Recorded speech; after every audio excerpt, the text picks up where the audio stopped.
Assalamualaikum warahmatullahi wabarakatuh. Perkenalkan, nama saya Ismanda Gita Cahya dari Prodi Akuntansi Reguler Plus dengan NIM 29021501111. Assalamualaikum warahmatullahi wabarakatuh. Perkenalkan, nama saya Ismanda Gita Cahya Kusuma. Saya dari Prodi Akuntansi Reguler Plus dengan NIM 29021501111. Kali ini saya akan membahas mengenai perusahaan dagang. Pengertiannya, perusahaan dagang adalah suatu perusahaan yang memerlukan berbagai jenis produk yang dijual untuk keperluan konsumen tanpa merubah bentuk atau wujud barang tertentu. Banyak contoh dari perusahaan dagang.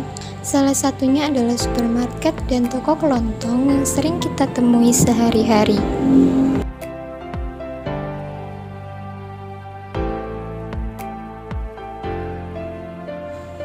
Macam-macam perusahaan dagang. Yang pertama, ada perusahaan dagang berdasarkan jenis produk yang dijual belikan, itu nanti dibagi menjadi dua, yaitu perusahaan barang produksi atau mentah dan perusahaan barang jadi. Lalu yang kedua, ada perusahaan dagang berdasarkan jenis konsumen, dibagi menjadi tiga. Yang pertama, perusahaan wholesaler atau dagang besar. Yang kedua, ada perusahaan middleman atau dagang perantara. Dan yang ketiga, ada perusahaan retailer atau pengecer. Perusahaan barang produksi atau mentah sesuai namanya, trading company. Jenis ini merupakan perusahaan yang memperjual atau belikan produk berupa bahan baku atau mentah. Bahan tersebut biasanya dipakai sebagai bahan dasar untuk membuat suatu produk atau alat-alat produksi. Dari bahan baku yang diolah menggunakan teknik dan alat khusus nantinya akan menghasilkan produk lain. Target perusahaan ini bukanlah masyarakat biasa, melainkan sektor bisnis atau industri yang memerlukan bahan mentah. Lalu ada perusahaan barang jadi. Kebalikan dari perusahaan barang mentah, produk yang diberdayakan di perusahaan jenis ini adalah barang jadi yang merupakan produk akhir sehingga siap untuk dikonsumsi. Target pasarnya bisa dari sektor bisnis, pemerintah, masyarakat maupun perusahaan lain yang membutuhkan barang jadi, seperti perusahaan tekstil, elektronik, makanan dan minuman instan, dan lain sebagainya.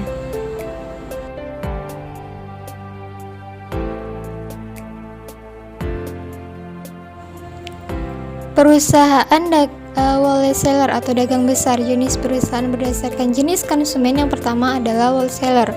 Perusahaan wholesaler merupakan jenis trading company yang membeli produk dari pabrik secara langsung dalam skala yang terbilang itu besar. Produk tersebut kemudian dijual kembali dalam volume atau jumlah yang besar, di mana mereka memiliki gudang untuk menyimpan persediaan produk yang biasanya dikelola dengan sebuah aplikasi gudang. Lalu selanjutnya ada perusahaan middleman atau dagang perantara. Sesuai dengan namanya, perusahaan jenis ini berada di posisi tengah-tengah antara perusahaan wholesale dengan perusahaan ecer. Perusahaan middleman merupakan trading company yang memiliki produk dalam partai besar untuk kemudian dijual kembali dalam jumlah sedang ke penjual eceran, tidak langsung ke konsumen. Contoh perusahaan middleman ini adalah pedagang subgrosir.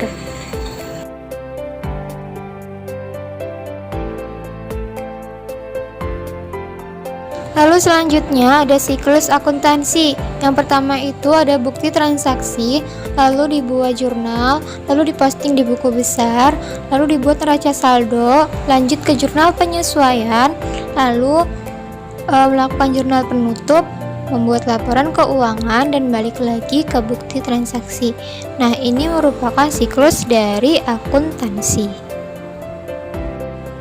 Selanjutnya masuk ke dalam metode dalam perusahaan dagang. Yang pertama ada metode periodik atau metode fisik. Metode fisik atau disebut juga dengan metode periodik merupakan sistem pencatatan persediaan yang mengharuskan adanya perhitungan persediaan yang masih ada pada tanggal penyusunan laporan keuangan. Metode ini disusun dengan indikator penting untuk menentukan harga pokok penjualan atau HPP dari stock of name yang masih ada. Nah, di sini kita akan membahas mengenai contoh soal metode periodik. PT Jaya Makmur adalah sebuah perusahaan distributor pompa air merek Sainiki yang berkedudukan di Semarang. Selama bulan April 2020, perusahaan ini melakukan transaksi pada tanggal 1 April 2020 membayar utang seusaha ke PT Dinamo Emas Jakarta sebesar Rp22 juta. Lalu yang tanggal 2-nya membeli peralatan kantor dari toko ATK seharga 26 juta secara tunai. Yang tanggal 4-nya membeli barang dagang dari PT Dinamo Emas Jakarta seharga Rp26 juta secara kredit. Tanggal 6 April 2020 membeli perlengkapan kantor dari toko warna-warni seharga Rp2.500.000 secara tunai. Tanggal 9 menjual barang dagang dengan HPP sebesar Rp15 juta seharga Rp22 juta ini secara kredit. Lalu tanggal 11 menjual barang dagang dengan HPP sebesar Rp29 juta seharga Rp30 juta secara tunai dengan potongan penjualan sebesar Rp1 juta.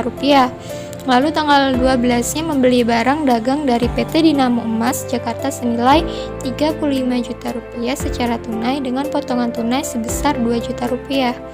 Di tanggal 18-nya membayar biaya iklan di koran sebesar Rp2.500.000 secara tunai. Di tanggal 19 April 2020 membayar biaya pengiriman barang ke perusahaan transportasi sebesar Rp1.500.000 secara tunai. Tanggal 28 April 2020 membayar gaji pegawai sebesar Rp2.700.000 secara tunai. Pembahasannya itu yang pertama ada utang usaha pada kas dengan utang usaha di debit sebesar Rp22 juta dan di kas itu dikredit sebesar Rp22 juta. Yang kedua itu tanggal 2 ada peralatan kantor pada kas. Peralatan kantor di debit sebesar Rp26 juta dan kas dikredit sebesar Rp26 juta. Pada tanggal 4 ada pembelian pada utang usaha. Pembelian di debit sebesar Rp26 juta dan utang usaha dikredit sebesar Rp26 juta. Di tanggal 6 ada perlengkapan kantor pada kas. Perlengkapan kantor di debit sebesar Rp2.500.000 dan dikredit sebesar Rp2.500.000. Di tanggal 9 ada piutang usaha pada penjualan.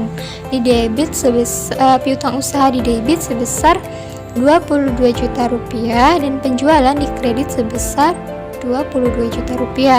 Di tanggal 11 itu ada kas pada potongan penjualan dan penjualan. Kas di debit sebesar Rp36 juta, potongan penjualan dikredit sebesar Rp1 juta dan penjualan dikredit sebesar Rp35 juta. Di tanggal 12 ada pembelian pada potongan pembelian dan kas. Pembelian di debit sebesar Rp35 juta, potongan pembelian dikredit sebesar Rp2 juta dan kas dikredit sebesar Rp33 juta. Lalu tanggal 18 ada beban iklan pada kas. Beban iklannya di debit sebesar Rp2.500.000 dan kas dikredit sebesar Rp2.500.000. Di tanggal 19 ada beban angkut pada kas. Beban angkut di debit sebesar Rp1.500.000 dan kas dikredit sebesar Rp1.500.000. Lalu yang terakhir ada beban gaji karyawan pada kas. Beban gaji karyawannya ada di debit sebesar Rp2.700.000 dan kas ada di kredit sebesar Rp2.700.000. Nah, jika ditotalkan antara debit dan kredit ini harus sama atau balance.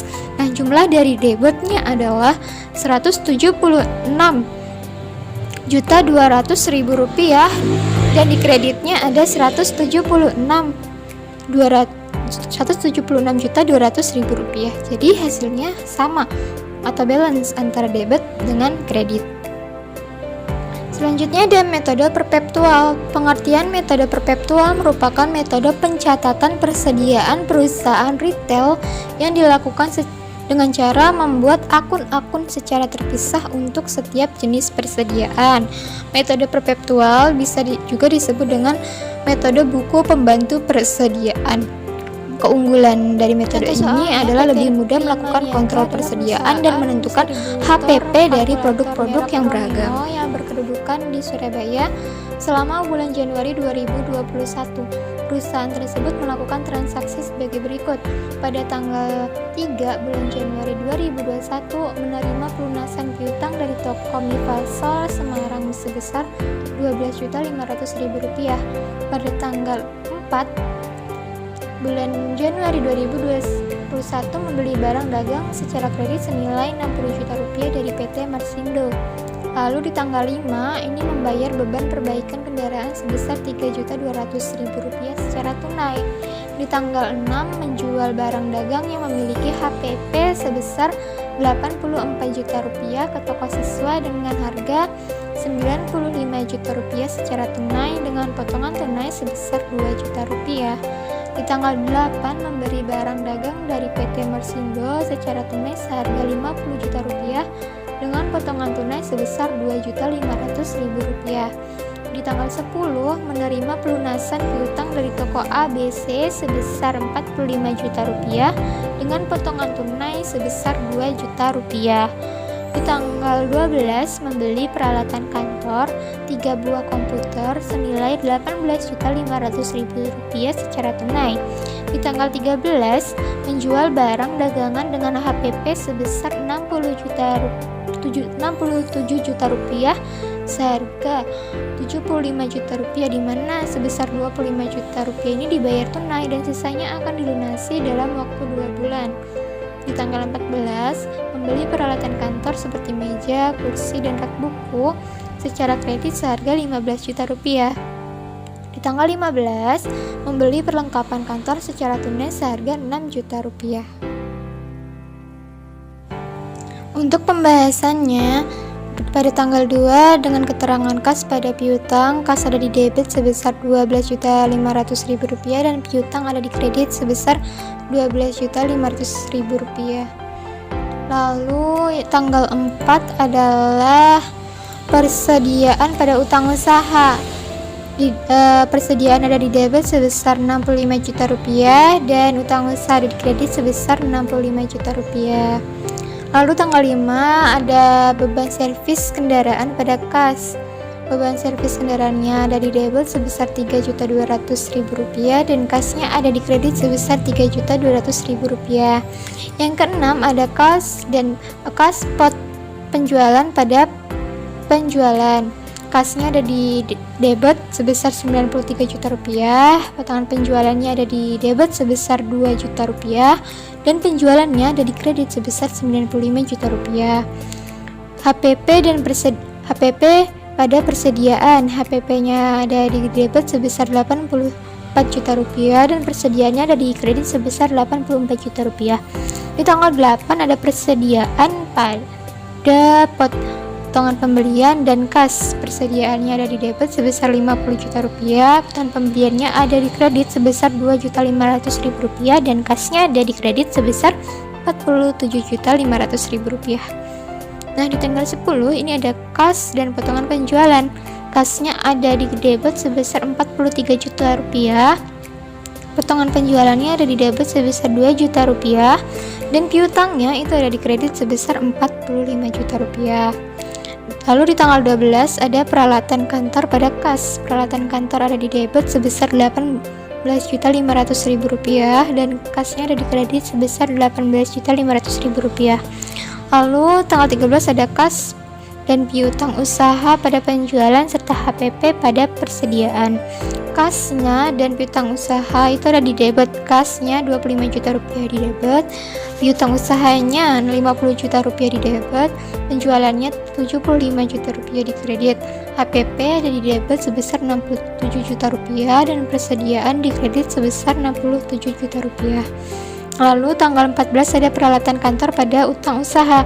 Peralatan kantornya ada di debit sebesar Rp15 juta dan utang usahanya ada di kredit sebesar Rp15 juta.